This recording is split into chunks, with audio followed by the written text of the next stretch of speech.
जहांगीर अजीज के साथ परवेज भट्ट, न्यूज़ 18 उर्दू, श्रीनगर।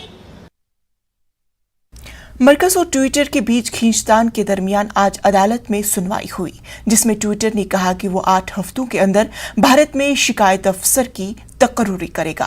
वाज़ेह हो कि पिछली समाअत में ट्विटर ने एतराफ़ किया था कि नए IT क़वानीन की पूरी तरह तामील नहीं की गई, जिस पर दिल्ली हाईकोर्ट ने ट्विटर की सरजनिश की थी। अदालत ने यह दरियाफ्त किया था कि शिकायत अफसर से मुस्तफ़ी होने के बाद भी नए अफसर की तकर्रुरी क्यों नहीं की गई।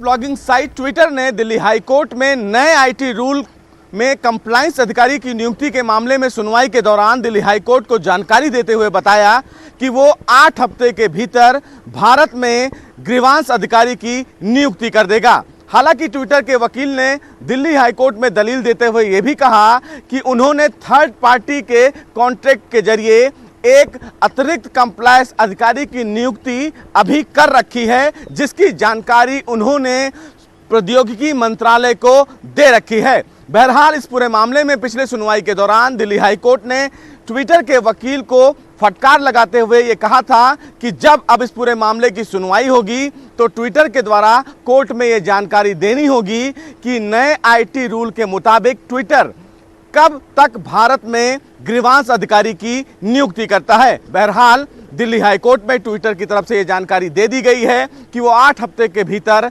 भारत में ग्रीवांस अधिकारी की नियुक्ति कर देगा। कैमरामैन रमेश रत्नाकर के साथ सुशील पांडे, न्यूज़ 18 दिल्ली।